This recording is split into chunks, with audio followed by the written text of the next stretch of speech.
Now just imagine if your parents had read that book. Yeah? Is that why your kids are going to be all Einsteins and geniuses and well-adjusted? Not, words matter, guys. Yes is the answer, and then make it happen. Okay, getting back, my mother read this book by Dr. Spock in 1946 in the Reader's Digest, and it basically outlines how to have well-adjusted kids. And well-adjusted in 1946 doesn't mean well-adjusted in 2017, but well-adjusted. And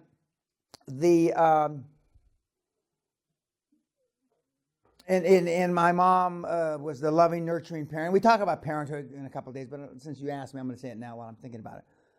And my dad was the alpha male, killer fucking animal that if you Google him, you'll see what I mean. And but she did several things. Number one, they didn't speak Spanish at home. They didn't want, and my dad was trilingual. Japanese, no. 4. Japanese, French, Spanish, English. My mother spoke French and Spanish and English. And they didn't speak because they didn't want me to have an accent. And for those of you that come from that ethnicity, you know what I'm talking about. Okay. So the only time they would speak Spanish would be in privacy when they were trying to keep something from me. So I grew up not speaking Spanish. And number 2, for where I came from, for you to take tennis lessons was unheard of. So my mother used to take me to the park where they gave free tennis lessons. For where I came from, to play golf was unheard of. My mother used to take me to the park for free golf lessons. From where I came from, ballroom dancing was fucking unheard of. And my mother used to take me to Arthur Murray, $10 a month, to learn how to ballroom dance. Now you can just imagine tennis, golf, ballroom dancing. Because my mother wanted to make sure that I didn't have any stigma from the hood. And it worked. There's a couple other things when we talk about it more, there's more slides about it. And she never said no to me, which is not easy raising kids, especially a rambunctious fucking crazy kid like I was. And my dad never said yes. So quite a combo. Quite a combo. And I didn't know how important, all the guys my dad was around were alpha male guys. I didn't know what an alpha male was until I started giving seminars. He invented tough love. And when we talk more about it, I have a bunch of slides on it. He was a hard motherfucker. And, I used to talk to him while he was still alive, and he doesn't understand how all the kids aren't just fucked up. How any kids survive parenthood, being raised by today's parents. And, there's a lot to be said for that. There's a lot to be said. Because at the end of the day, guys, the biggest difference between my parents and parents that are successful parents is they don't want to be their kids' friends. And that's how you were raised. You want to be their friend. You can't be a friend and a parent. And whoever says that is full of shit. There has to be a line. Now, did my dad overstep the line? Well, you could say that. But as he would say if he was sitting here, look at the results. And how has your program worked so far? He would also say. And we all know the answer to that, don't we? Your program hasn't worked so well. From this point forward, it's going to work infinitely better. But words do matter. And kids especially, they hone in on every fucking syllable you tell them. My kids to this day throw back all my shit in my face. When it suits them. When it doesn't suit them, they just call it the 5 credo crap. And a lot of it doesn't suit them. But they're well adjusted, they're all very well educated, and they have good jobs. They're not out in the entrepreneurial world, they're in the Fortune 500 world, at least for now, but they're young. They're relatively young, 30 and 33.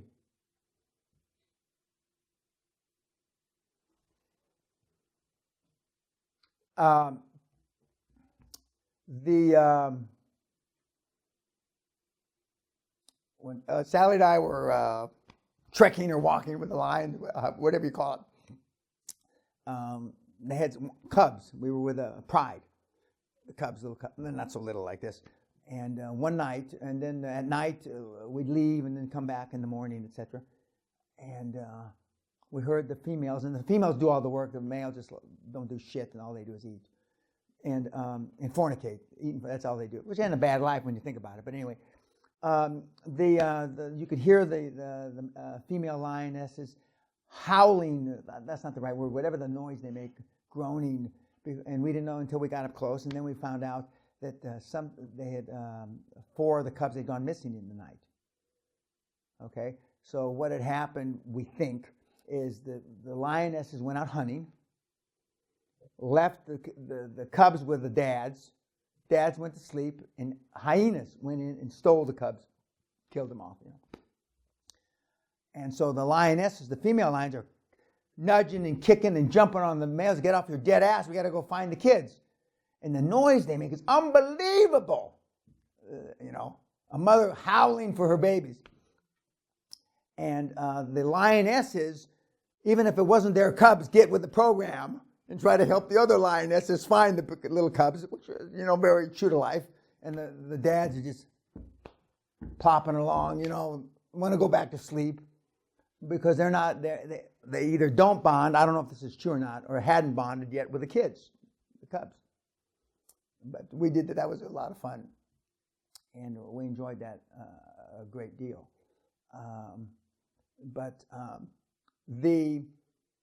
That thing that we just saw with the natives stealing the food away from the lions, that's what you're going to do. And the first time you walk into a boardroom, and the first time you do this, it's going to be just like the samurai charge, just like hold the line, just like this. I play all these for a reason, kids, not because I'm trying to be a fucking Steven Spielberg.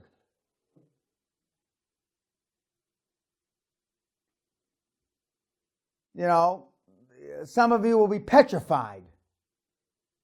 And when we talk about presentation skills, wipe your hands before you go into a meeting because they're going to be perspiring. Nothing builds less confidence than you shake hands with a prospective lawyer, accountant, board member, or seller of a business when your hand's wet. You want to kill a deal quickly, that's how to kill it. But we teach you all those things. And and some of you will be very good at from day one, not many, but few, from day one. But I think the year-long mentor program is too long. But having done it now I didn't start the mentor program until 2010. And the success ratio since we started the mentor program it's like guys that won the Super Bowl against a high school football team. There's no comparison. And the year, even though, and it's not a year long because it should take you a year. It's a year long because even the less gifted of you can do it in a year. But some of you, can do it in 2-3 months. And you will do it in 2-3 months. You will. And again, it all gets back to, how much you want to succeed, how much you want to prove to whoever you're proving. You should be only doing this to prove it to yourself, nobody else. Not your spouse, not your kids, not your parents, not your colleagues, not your siblings, any of the people. You should be doing it because you want to do it for yourself. And we spend an inordinate, you might think, time on the psychology of all this. But when you understand and appreciate the psychology of this, is the better you understand it, the better you'll do. and not over-analyze and over-refine. There's a lot of the marketing guys talk about getting products to market, sooner rather than later, not when it's perfect, like an engineer, As I said last night, I believe, that if it was up to engineers, no car would ever leave the fucking assembly line. Because they over-engineer it to death. And you will find this process, well, I call it spreadsheeting it to death. You will find you will make it, not because it's built that way. You will make it so you can spreadsheet it to death. But it used to be garbage in, garbage out. I mean, you hit the button on a spreadsheet, unless you change the input, nothing changes. Only when you change the input, data, does the result change. You change the parameters, right? Well, there's only so many parameters on these deals. Debt service covered by free, unleveraged cash flow, motivated seller. That's it. There's only 3 parameters. That's it. There are no more. How many fucking times? How many spreadsheets can you do on 3 parameters? Is it 3 to the 3rd power? Isn't that it? Am I right or wrong? Yeah. How many motherfucking times can you do 9 things? I can tell some of you are going to do 900. 3 to the 3rd power. I'm getting too scientific now. I don't normally get this scientific. 3 to the 3rd power is too fucking scientific for me. But that's it. 3 to the 3rd power. Now, the people that don't understand what I just said probably have a better chance of getting this done quicker than the people that think, they understood what I just said, 3 to the 3rd power. Which isn't that E, it's not that E equals MC squared, is it? Pretty fucking basic. Any questions before we break for tonight? My 5 o'clock is you. 6 o'clock, you. 7 o'clock, you. We eat in tonight in the main house.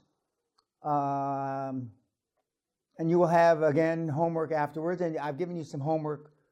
And I don't know where the Seneca goddamn paper is. So Google it.